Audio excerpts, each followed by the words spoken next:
Hi there. So let's continue where we left off in the last video with Logic Pro X and advanced controllers, touchscreens, iPads, and so on and so forth. So let's get going with Logic Pro X and see how to use these controllers with it. Alright, let's look into Stream Deck. Stream Deck is a controller where you can do macros, keyboard shortcuts, tied into a button, or you could even, if you have and you upload, for example, a MIDI extension, this is an extra that you need to install. So you could actually run MIDI commands from pressing a button or chain of commands. So here you have an option to do one command or then of course a set of commands. And here I have now basically programmed certain readily available in Stream Deck, so I have the edit macros or controllers and things like that. But it's extremely easy to configure. As you can see, you can drag and drop, define things. You have certain set of controllers and controls that you can use, and that help you to navigate within the menus or back and things like that. But let's see that in use. So for example, if I would like to recall a color for that, I would like to change it to blue. I can basically go and press the button and it does that. If I want to show the library, I can go from there to pressing the library or inspector. Then, for example, if I would like to add a MIDI clip over here, I can go and say create MIDI clip. Now it created me a huge bunch of those, but I'm only interested in one. I can go into an editor mode. Then once I'm in the editor mode, I can go into the tools. I can go and select the pencil tool so that I can draw notes. And then of course I can use any of these tools to erase or then even the mute tool. So I mute things. So this is extremely handy in that respect to kind of program all these in. So you don't need to, if you haven't learned already, you don't need to know the keyboard shortcuts. Instead of, you can use these buttons and macros to run those for you. And then it's also fast because if you are using a mouse and doing this, so then it makes your workflow a lot more faster and easier, as well as then you can create easily extras like recalling a piano roll editor in your own window or whatever your needs are, you can program into the Stream Deck. And there are others like this as well, but this is definitely my favorite, and I've been using it with all my different digital audio workstations, including of course Logic Pro X. So it's very convenient to kind of run macros and do things with and programming those ones into Stream Deck and then have them there always when starting to creating music. Okay, let's move on. Moving on with advanced MIDI controllers, and now we will look into solid state Logic SSL UF8, which is an extremely convenient fader controller, but also of course you can control other things with that. So you can control also plugins and things like that. You can also here create different type of keyboard macros, as you can see over here. So you can control all these keyboard macros from this software. You can define, what are convenient for you to kind of create these keyboard shortcuts. And this software gives you the ability to extend or configure it for your needs. You could, for example, also, let's go here into maybe let's go into the second one where I have add marker and clear solo. So if we go into that one, and I could actually like that one to have a blue and this one to have a white. I can manipulate these colors in the software, and then the device will reflect those colors in those buttons. accordingly. So yeah, so in that respect you can easily configure and change things here in the software, and then of course the device will reflect into those. As well as, you know, you can have here DAW commands, so it recognizes that now I'm in a Logic Pro, so it gives me the things that are Logic Pro related, the ready-made controls to do things, and then I just say kind of stop or play or whatever I want to program into that button if needed, when needed. Of course I can clear this, so I can say that there is none here either.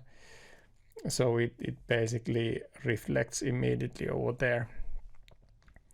Then, as of course always, you can do program keys in here, so you can, you know, open up the mixer. Then you can of course control all the faders from here. You can also do panning and all that type of stuff, and then of course you can go into plugins. Let's see what plugins we had here. Actually I might have removed all the plugins, so let's just add a1. Let's just add a1 into Abbey Road, like let's go, no, not the mastering one, but let's go mixing and dynamics, and for example a LA2A compressor. So let's move that to the first slot. So now we have it over there. But anyway, if I go into the plugins, I can basically then, depending on which area I am, I actually need to select that channel, that I have that channel selected, like I have now from my system. So I have the Abbey Road selected. When I go into plugins and select from here, I can then, you know, use the controls over here to control the plugin variables. So if it's a compressor, emitter, or whatever I would like to set, and then I return back to the channel mode from here, and of course I can start and stop. So I have the transport controls over here, and so everything can be nicely configured. Of course I can have also the automation if I want to, change it into the write mode or back to the read mode, or then touch mode or latch mode or T-latch mode. So, you know, I can do that, or if I make it off so that it is off or on. So all that can be nicely configured from this controller, and it has a very good integration with Logic Pro X. It has actually extremely good integration with all these digital audio workstations that are mentioned here. So Pro Tools, Logic Pro X, Cubase, Ableton Studio, Luna, Pyramix, Mixbus, Reaper, Digital Performer, Bitwig, and also MIDI CC. So it has a lot of capabilities as a device. So it's truly a kind of close to universal controller in that respect. And I prefer to use the controller when I'm doing mixing and so on and so forth. So it makes things a lot more tactile and easy. I can go from a channel to another, and so easily kind of pick up the thing and use it very conveniently. But yeah, that's a fader type of an advanced MIDI controller that is extremely flexible and can be programmed to your needs and your workflow needs. Okay, so lastly we will look into Decibel monitor, and it's not directly a iPad application, but it has an application to display the monitoring tool in iPad. So I can pretty much close my plugin, which is here in my master bus in the beginning of the chain, the VU meter, and I can play things in my DAW and see the VU metering in my iPad, so I don't need to keep the plugin open. So this makes it extremely handy, and of course you can bring in there different type of monitoring tools, so whatever you would like to see and monitor when it comes to an audio. So then when you change things here in your plugin, the things change in the iPad respectively. I mainly use pretty much the VU metering, because it's the one that I have in the beginning of my chain, and that's more interesting. When it comes to monitoring after the chain and as a kind of a master volume and loudness of the track, so then I have this other instance of that plugin in the end of the chain, where I then see that the kind of the loudness of my track in general. So one is when the audio comes into the master, to see that it's kind of around -8, -6 dB when it is hitting the 0,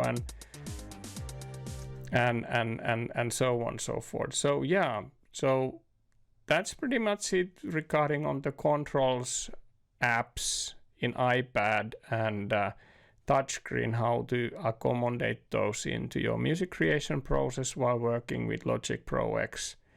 Alrighty, hope you got some ideas how to use advanced MIDI controllers, touchscreen and iPad in your music production with Logic Pro X. Next we will dive into Studio One to see how to utilize these controllers with Studio One. Remember to subscribe for the channel for more content. Thanks for watching. Bye now.